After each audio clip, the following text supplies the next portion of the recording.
Hi viewers, welcome to our channel. ప్రస్తుతం మనతో పాటు ప్రముఖ సోషల్ యాక్టివిస్ట్ కృష్ణ కుమార్ గారు ఉన్నారు. వారితో ఒకసారి మాట్లాడదాం.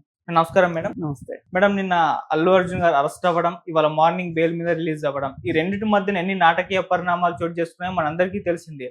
సో ఆయనకు నిన్నే బెయిల్ వచ్చినా కూడా పోలీసులు అంటే ఇంకా రిలీజ్ చేయడానికి కొంత టైం తీసుకున్నారు. ఇవాళ మార్నింగ్ వరకు రిలీజ్ చేయాలని చెప్పేసి దీని వెనుక కుట్ర కోణం ఉందని చెప్పేసి లాయర్లు కూడా మాట్లాడుతున్నారు. అటువైపున రేవంత్ రెడ్డి గారు ఏమో ఢిల్లీలో ప్రెస్ మీట్ పెట్టారు. ఆయన ఏమన్నా యుద్ధానికి వెళ్ళే సైనికుడు కాదు, జస్ట్ ఒక బిజినెస్ మ్యాను, అతను వెళ్ళి థియేటర్ దగ్గర చేతులు ఊపుకుంటూ వెళ్ళి చూడడం వల్లే కదా ఇదంతా జరిగిందని చెప్పేసి ఆయన మాట్లాడడం. సో ఎంటైర్ గా నిన్న జరిగిన పరిణామాలపైన మీ ఒపీనియన్ ఏంటి మేడం?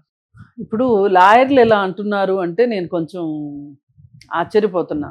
ఓకే, ఎందుకంటే మన అందరికంటే లాయర్లకి ప్రొసీజర్స్ ఎక్కువ తెలుసు. ఇప్పుడు నిన్న పొద్దున అసలు పోలీసులు అరెస్ట్ చేసిందే తప్పు. ఎందుకు తప్పు అంటున్నానంటే ఆయనని అరెస్ట్ చేసే గ్రౌండ్స్ ఉంటే అరెస్ట్ చేయటం తప్పని కాదు నా ఉద్దేశం. నిన్ననే హైకోర్టులో ఆర్గ్యుమెంట్స్ ఉన్నాయి క్వాష్ పిటిషన్ మీద. ఇప్పుడు క్వాష్ పిటిషన్ అవ్వలేదు అనుకోండి, అప్పుడు మీరు క్వాష్ అవ్వకపోతే అర్థం ఏంటి? కేసు ఉన్నట్టు. అలాంటప్పుడు మీరు చేయాల్సింది ఏంటి? అప్పుడు మీరు అరెస్ట్ చేస్తే అర్థం ఉంది.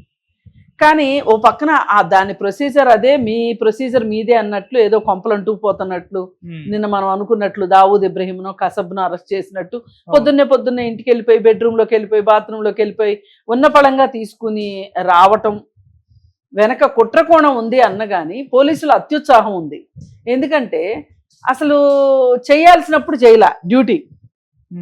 ఏ రోజైతే సంధ్యా థియేటర్లో సినిమా రిలీజ్ అవుతుందో ఆ షో, ఆ రోజు అల్లు అర్జున్ వస్తున్నాడు అని థియేటర్ వాళ్ళకి తెలుసు, పోలీసులకు తెలుసు, ఇంటెలిజెన్స్ వాళ్ళకి అందరికీ తెలుసు. మరి తగిన ఏర్పాట్లు ఎందుకు చేయలేదు?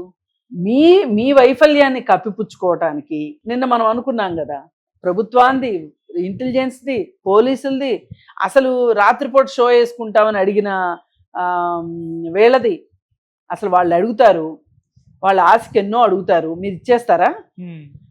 ఇంతమంది తప్పుండగా అల్లు అర్జున్ పైన ఈ ఎఫ్ఐఆర్ అవ్వడమే కరెక్ట్ కాదు నన్ను అడిగితే.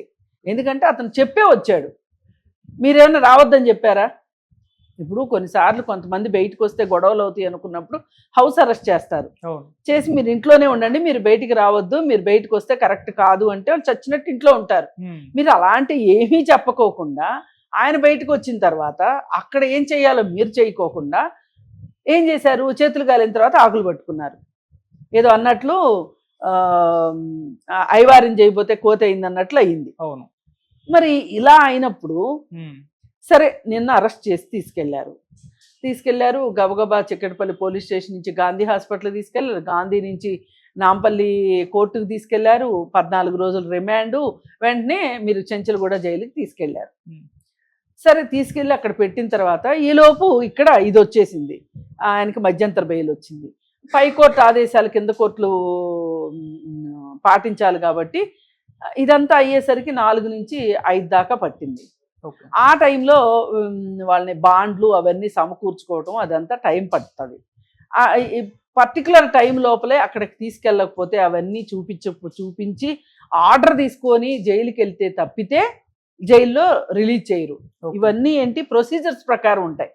ఇప్పుడు చాలా మంది ఇవాళ బెయిల్ వచ్చి కూడా రిలీజ్ కారు. ఎందుకు? పోయినసారి జానీ మాస్టర్ కూడా అంతే కదా, బెయిల్ వచ్చింది కానీ ఆ రోజు రిలీజ్ అవ్వలేకపోయాడు. ఏంటి రీజన్ అంటే సాంకేతిక కారణాలు. ఏంటి? ఈ టైం లోపల వాళ్ళు చెప్పిన షూరిటీల్ని, బాండ్లు అవన్నీ రెడీ చేసి పర్టికులర్ టైం లోపల జైలు దగ్గరికి వెళ్ళాలి. చీకటి పడ్డాక ఖైదీల్ని విడిచిపెట్టరు. ఇవి రూల్స్. ఇవన్నీ లాయర్లకు కూడా తెలుసు. కానీ తెలా పాపం తలా పిడికిడు అన్నట్లు ఇవి అందరూ కూడా ఈ మీడియా కావచ్చు, లాయర్లు కావచ్చు, అత్యుత్సాహంతో ఏదో ఒకటి ఒక మసాలాని జనాల మీదకి వదులుతున్నారు. అలా కాకుండా రూల్స్ రెగ్యులేషన్స్ చెప్పడానికి మీరు ప్రాధాన్యత ఇస్తే, కాళిదాస్ కవిత్వం కొంత, నా సొంత పైత్యం కొంత అన్నట్లు అలా చేయకూడదు. బాధ్యత గల మనుషులు మనం ఎవరినో మాట్లాడేటప్పుడు బాధ్యతగా మాట్లాడాలి. అనవసరమైన సంకేతాలు వెళ్తాయి సమాజంలోకి. సరే ఏది ఏమైనా ఇవాళ సాఫీగా మాట్లాడే వాళ్ళకన్నా కాస్త గ్యాస్ లైటింగ్ చేసే వాళ్ళ ఏ రోజులు అన్నట్లుగా ఉంది వ్యవహారం. సరే ఇంకా అదంతా అయిపోయిన తర్వాత ఇంకా ఇకపోతే రేవంత్ రెడ్డి గారి కామెంట్స్ మీరు అడిగారు. రేవంత్ రెడ్డి గారు ఏమన్నారు, అరెస్ట్ గురించి ఇంతలా ఆలోచించడం ఏంటి, ఇంతలా ప్రెస్ అడిగితే చెప్పాడు ఆయన. దాని గురించి ఇంతలా ఎందుకు మాట్లాడాలి, ఆయన ఏమన్నా దేశం కోసం చేసే సరిహద్దులో పోరాడే సైనికుడా లేకపోతే సమాజం కోసం పాటుపడే వ్యక్తి అనే ఉద్దేశంతో మరి ఆయన నటుడు, వ్యాపారం చేస్తున్నారు, వాళ్ళు సినిమాలో యాక్ట్ చేస్తారు, డబ్బులు తీసుకుంటారు, లాభాలు వస్తాయి అంతే.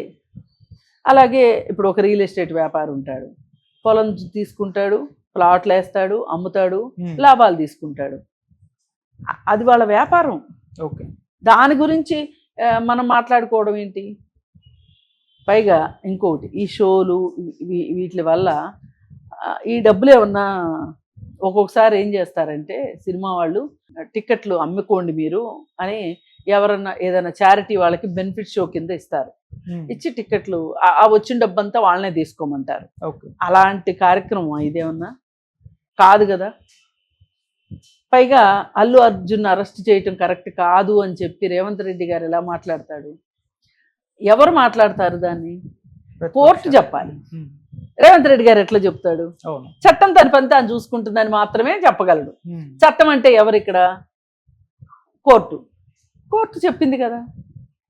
అసలు మనకి అయిన దానికి కాని దానికి తప్పు పట్టటాలు ఎక్కువైపోయినాయి. కాంట్రడిక్షన్స్, పరస్పర విరుద్ధంగా మాట్లాడటము, ఒకే మనిషి నిన్న ఒకలాగా మాట్లాడటం, ఇవాళ ఒకలాగా మాట్లాడటం, రేపు ఇంకోలాగా మాట్లాడటం అయిపోతుంది. అసలు ఒక స్టాండ్ అనేది ఉండట్లా. ఆ స్టాండ్ అంటే మనం తీసుకున్న స్టాండే కరెక్ట్ అని కాదు, ఇష్యూ బేస్డ్గా ఉండాలి. ఇప్పుడు ఈ పర్టికులర్ ఇష్యూలో అసలు అల్లు అర్జున్కి ప్రమేయమే లేదు. ఇంకా అలా అనుకుంటే అసలు సంధ్య థియేటర్ దగ్గరికి రాకూడదని పెట్టాలి రూలు. మీరు అది పెట్టలేదు. అసలు రాత్రిపూట టిక్కెట్లు అమ్మమని, షోలు వేయమని ఎవరు చెప్పారు? మీరు కదా, ప్రభుత్వం కదా చెప్పింది. మరి అల్లు అర్జున్ వస్తున్నాడు అని తెలిసి బందోబస్తు చెయ్యింది ఎవరు? పోలీసులు. మరి పోలీసులు బందోబస్తుకి సరిగా రాలేదు అన్నప్పుడు పట్టించుకోవాల్సింది ఎవరు? థియేటర్ వాళ్ళు. మరి ఈ ఇద్దరు కలిసి ఒక ఆలోచన చేయాల్సింది ఏంటి? మనం అవన్నీ చేయలేకపోయాము, ఇక్కడేమో బోల్డ్ మంది గుమ్మిగూడిపోయారు, ఆయన ఏమో వస్తానంటున్నాడు, ఆయన రానివ్వాలా వద్దా ఏంటి అని వీళ్ళిద్దరు మాట్లాడుకోవాలి కదా. ఇలాంటివి జరగాల్సినవి ఏమీ జరగకోకుండా ఈరోజు మీరు ఎవరినో ఒకరిని బాధ్యులను చేసేసి చేస్తానంటే ఎట్లా కుదురుతుంది? అందుకని ఇవి కరెక్ట్ కాదు. రేవంత్ రెడ్డి గారు మాట్లాడిన దాంట్లో చాలా వరకు వాస్తవం ఉంది. ఆయన బిజినెస్ కోసం ఆయన చేసుకుంటున్నాడు, ఆయన తప్పు ఉంది అని అరెస్ట్ చేశారు, తప్పు లేదు అని బెయిల్ ఇచ్చారు, మధ్యంతర బెయిల్ ఇచ్చారు. రేపొద్దున ఈ 4 వారాల తర్వాత కోర్టులో విచారణ మొదలైన తర్వాత తప్పు ఉంది అన్నారనుకోండి, శిక్ష వేస్తారు. తప్పు లేదు అన్నాడు అనుకోండి, నిర్దోషి అంటారు. ఈయన ఎట్లా చెప్తాడు? రేవంత్ రెడ్డి గారు చెప్పలేరు కదా. పైగా ఆడ ప్రభుత్వం చేసిన పని ఆయన ఎట్లా చెప్తాడు తప్పని? ఒకవేళ తప్పని ప్రూవ్ అయితే కోర్టు చెప్తే మా వాళ్ళు తొందరపడ్డారు అని మాత్రం అనగలడు. ఇప్పుడే ఎలా చెప్తాడు తొందరపడ్డారని? అందుకని ఏ వ్యాఖ్యల్లోనూ ఈ వ్యాఖ్యల్లో నాకేం పెద్ద తప్పు పట్టాలి అని అనిపించట్లా. కానీ నేను మొదటి నుంచి చెప్పేది, ఈ ఘటనకి ప్రభుత్వమే బాధ్యత వహించాలి. అసలు ఇట్లాంటి షోస్కి పర్మిషన్ ఇవ్వకూడదు, రేట్లు పెంచుకుంటానంటే ఒప్పుకోకూడదు. అసలు ఎవరు తీయమని చెప్పారు మిమ్మల్ని ఈ హై బడ్జెట్ సినిమాలు? ఎందుకు తీయాలి మీరు? మంచి సినిమాలు ఎందుకు తీయట్లేదు మీరు? అసలు 3 సంవత్సరాలు 2 సంవత్సరాలు సాగ తీసుకుంటా జీడిపాకం లాగా బడ్జెట్ని పెంచేసుకుంటా మళ్ళీనేమో మీరు చేసిన తప్పుకి టికెట్ పెంచుకుంటామని అడగటం ఏంటి? ఈ ప్రభుత్వాలు సిగ్గు లేకుండా ఇవ్వడం ఏంటి? అసలు మీకు కాబట్టిన వాళ్ళు ఎవరు ప్రభుత్వాలకి? ప్రజలా లేకపోతే సినిమా వ్యాపారస్తులా? మరి ఇప్పుడు ఇందాకే కదా రేవంత్ రెడ్డి గారు అన్న మాట, వాళ్ళు వ్యాపారమే కదా చేసుకుంటున్నారు. మరి వ్యాపారం చేసుకునే వాళ్ళకి మీరు అంత రాయితీలు ఇవ్వాల్సిన అవసరం ఏముంది? టికెట్ రేట్ పెంచాల్సిన అవసరం ఏముందండి? ఈ వారం కాకపోతే వచ్చే వారం వచ్చి చూస్తారు, వచ్చే వారం కాకపోతే ఇంకో వారం వచ్చి చూస్తారు, అంతే కదా. అందుకని చెప్పి ప్రభుత్వాలు కూడా ఈ విషయంలో పునరాలోచించుకోవాలి. అసలు పుష్ప 2 సినిమా రిలీజు ఇవన్నీ కూడా ఒక రకంగా ఒక కేస్ స్టడీ లాగా చూసి అసలు ఈ సినిమా ఇండస్ట్రీలో కూడా చాలా మార్పులు రావాల్సింది ఉంది. ఓకే. ప్రేక్షకుల జేబులకు చిల్లులు పెట్టి అడ్డగోలుగా దోచుకోవటం, అది ఆ సినిమా హాళ్ళు ఉన్నాయి కదా, మల్టీప్లెక్స్లు వాళ్ళు చేస్తున్న ఆగడాలు ఎంతలా దోచుకుంటున్నారంటే ప్రేక్షకుల యొక్క బలహీనతని, అంటే సినిమాకి రావాలి అనుకునే బలహీనతని మీరు దోచుకుంటున్నారు ఒక రకంగా. అసలు సామాన్యుడికి వినోదం ఏది? ఆ మల్టీప్లెక్స్లో రేట్లు ఏంటి అసలు అడ్డగోలుగా? ప్రభుత్వాలు తలుచుకుంటే కంట్రోల్ చేయలేవా? ఎందుకు చేయట్లేదు మీరు? అంటే మీ అర్థమైపోతుంది మీరు ఎప్పుడు కూడా డబ్బులున్న వాళ్ళకే సపోర్ట్గా ఉంటున్నారు, అందువల్ల ఇవన్నీ జరుగుతున్నాయి. ఏది ఏమైనప్పటికీ కూడా ఈలోపు మన ఊహాగానాలకి పక్కన పెట్టేసేసి చట్టం తన పని తాను చేసుకుపోతుంది అని చెప్పి చట్టం చేసిన దాన్ని మనం గౌరవించడం నేర్చుకుందాము. చట్టాలు తెలుసుకుని చట్టాల ప్రకారం నడుచుకోవాలి అని అనుకుందాం. మేడం, ఇక్కడ ఇంకో చర్చ కూడా జరుగుతుంది. రేవంత్ రెడ్డి గారు కూడా జగన్మోహన్ రెడ్డి గారు లాగానే సినిమా ఇండస్ట్రీ పట్ల బిహేవ్ చేస్తున్నారు. ఆయన సినిమా ఇండస్ట్రీ పట్ల ఏ విధంగా బిహేవ్ చేస్తారో మనం చూసాం. ఇప్పుడు రేవంత్ రెడ్డి గారు కూడా నాగార్జున గారి విషయంలో, అలాగే సినిమా ఇండస్ట్రీ వాళ్ళ ఎవరి పర్మిషన్ ఎవరితో చర్చ జరపకుండా గద్దర్ అవార్డ్స్ ప్రకటించడం విషయంలోను, ఇప్పుడు అల్లు అర్జున్ గారి విషయంలోను ఈ విధంగా సినిమా ఇండస్ట్రీకి ఆయన అగనిస్ట్ గానే వెళ్తున్నారు. సేమ్ ఇక్కడ జగన్మోహన్ రెడ్డి గారు బిహేవ్ చేసినట్టే చేస్తున్నారు అన్న ఒక చర్చ కూడా జరుగుతుంది. దీనిపైన మీ ఒపీనియన్? అంటే ఇప్పుడు ఆయన FTLలో ఫంక్షన్ హాల్స్ కట్టి డబ్బులు సంపాదించుకుంటుంటే ఊరుకోవాలా? సినిమా వాడు కాబట్టి. ఏంటి సినిమా వాళ్ళు అంటే వీళ్ళు ఏం చేస్తున్నారు సమాజానికి? ఏం చేస్తున్నారు చెప్పండి, ఒక మాట చెప్పండి. అది ఖచ్చితంగా తప్పు ఆయన చేసింది. అది FTLలో ఉంది, ఆ ల్యాండ్ ఆయనదే కావచ్చు, అది FTL ఉంది. FTLలో ఉన్నప్పుడు ఎట్లా కట్టుకుంటావు నువ్వు? సామాన్య ప్రజలు ఇల్లు పడగొట్టేస్తున్నారు. నీకు బోల్డ్ 100 కోట్ల ఆస్తుంది, నీకు ఒక్క ఆ 2 ఎకరాలు పోయినంత మాత్రం నీకు కొంపలేం అంటుకుపోవు. కానీ 2 బెడ్రూమ్ హౌస్ లోన్లు పెట్టుకొని అష్టకష్టాలు పడి తిని తినక ప్లాట్లు కొనుక్కొని దాంట్లో చిన్న చిన్న ఇళ్ళు వేసుకుని లేదంటే అపార్ట్మెంట్లు కొనుక్కొని EMIల మీద నానా కష్టాలు పడి కొనుక్కున్న కస్టమర్లు ఇళ్ళే కూల కొడితే దిక్కు దివాణం లేదు. నీకేమైందయ్యా నాగార్జున? నాకు అర్థం కాదు. ఇన్నాళ్ళు దాని మీద పడి సంపాదించుకున్నావు. అసలు నీకు యువతల మంచి ల్యాండ్ అని తెలుసు, అది FTL ల్యాండ్ అని తెలుసు, అక్రమ కట్టడం అని నీకు తెలియబట్టే కదా నువ్వు ఆ కట్టడం రెగ్యులరైజేషన్కి వెళ్ళావు. అసలు అక్కడ కట్టడానికి నీకు పర్మిషన్ వచ్చేటట్లయితే నువ్వు అక్రమ కట్టడం ఎందుకు కడతావు? సక్రమ కట్టడమే కట్టేవాడివి కదా, నీకు పర్మిషన్ రాదని తెలుసు, నీకు అన్నీ తెలుసు. ఇంకా నాగార్జునకి చేసిన అన్యాయం ఏంటి? ఏమీ లేదు. ఆ విషయంలో కక్ష సాధింపు అనటానికి లేదు. ఇంకేంటండి మీ బాధ? కొండా సురేఖ గారి వ్యాఖ్యలు, పరువు నష్టం దావా వేయడం, అలా కోర్టు వరకు లాగడం కూడా ఇష్యూ. ఎవరు లాగారు కోర్టు వరకు? KTR లాగాడు, నాగార్జున లాగాడు. మరి దానికి రేవంత్ రెడ్డి ఏం చేస్తారు? రేవంత్ రెడ్డి ఏమన్నా చెవిలో చెప్పాడా ఇట్లా మాట్లాడమ్మా అని? అనలేదు. ఆమె మాట్లాడింది. ఆమె పైన TRS వాళ్ళు చేసిన దుష్ప్రచారానికి ఆమె స్పందించి ఆ విధంగా మాట్లాడింది.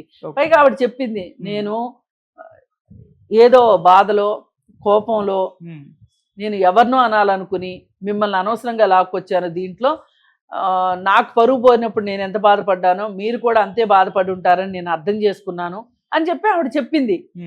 అయినా మీరు అది కూడా నచ్చక మీరు కోర్టుకు వెళ్ళారు, అది కోర్టులో చూసుకుంటున్నారు.